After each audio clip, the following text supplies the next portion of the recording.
Don't what if yourself to death. What if, the motivation killer? If you are the kind of person who has goals, ambitions, dreams, and big ideas for your life, then you know that taking risks is an essential component of success. Lou Buscaglia said, "The person who risks nothing, does nothing, has nothing, is nothing, and becomes nothing. He may avoid suffering and sorrow, but he simply cannot learn and feel and change and grow and love and live." Risk is a natural part of life, and the bigger the risk, the bigger the reward. I don't think many people would argue with this point. Here is the dilemma. When it comes to risk, many people tend to what if themselves out of any and every positive idea that might move them in the direction of their goals.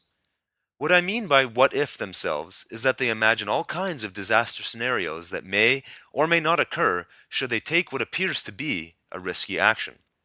Here is a prime example. I left a career position with a blue chip company to pursue my dream business.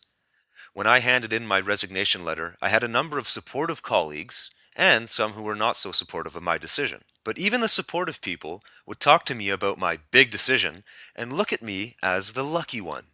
They admired my bold move, but in the same breath would talk about how they wish they could do the same. When I told them there was nothing stopping them from doing exactly what I was doing, they quickly responded with their what if disaster scenarios. What if I don't earn enough money to pay my bills? What if I have a medical expense that I can't afford to pay? What if I make the wrong decision and open the wrong kind of business? What if I have to work on weekends? Now, I agree, these are all valid concerns given the conversation involved walking away from a good paying job. But the damage being done by imagining these things is where the real problem lies. Not one of these what if statements assumed a positive outcome.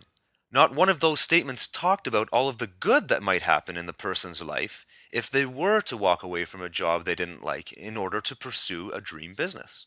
While none of these negative scenarios had taken place, their mind convinced them that it was inevitable.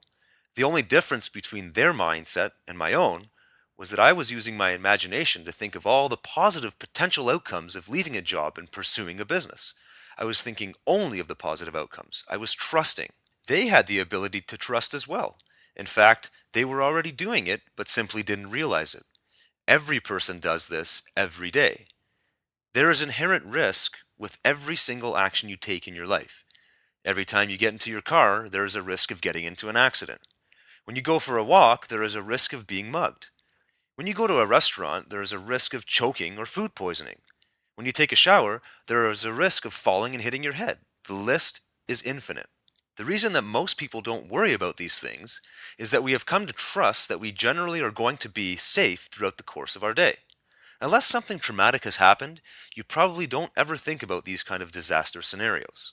Well, the exact same kind of thinking is required by the person who wants to pursue a big life goal and take action on the risky steps required to reach that goal. Could you lose money? Yes. Could you go bankrupt? Yes.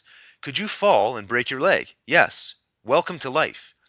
If you are ready, willing, and committed to achieving great things for your life, then you need to change your what if questions from negative to positive. What if I make it? What if I become wealthy? What if I save a life? What if I become free? What if I overcome my fears? What if I live my life to the fullest? Thank you for listening to Don't What If Yourself to Death.